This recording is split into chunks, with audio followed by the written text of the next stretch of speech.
Ftit tal-ħin ilu għadu kemm ġie mħabbar uffiċjalment li l-Papa Franġisku se jkun qed iżur il-Gżejjer Maltin fl-aħħar ta' Mejju li ġej. Iż-żjara tal-Papa f'pajjiżna hija aħbar li bħala Gvern, bħala ċittadini ta' Malta u Għawdex nilqgħuha bil-ferħ. Kull meta l-Kap tal-Knisja Kattolika żar lil pajjiżna, pajjiż li għandu rabtiet storiċi, kulturali, soċjali u ta' identità mal-Knisja Kattolika, dejjem kienet okkażjoni li fiha bħala pajjiż ingħaqadna fejn insejna d-differenzi, fejn ħarisna l-qudiem u mhux lura.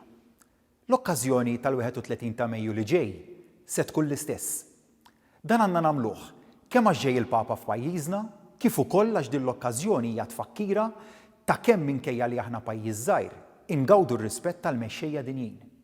Bħala poplu Malti u Għawċi għandna nkunu hemm il-koll sabiex waqt l-attivitajiet li se jsiru bħala parti minn din iż-żjara inkomplu nersqu lejn xulxin lejn aktar għaqda nazzjonali. L-għajnuna lil proxmu, it-tolleranza u d-drittijiet ċivili huma kollha temi għal qalb il-Papa Franġisku u li fuqhom jitkellem passjoni. Dawn huma valuri li dan il-Gvern ukoll jemmen fihom. Ejjew nużaw din iż-żjara sabiex dawn il-valuri li l-koll inħadnu bħala poplu inwassluhom bl-aħjar mod fi spirtu b'saħħtu ta' għaqda u gburija nazzjonali.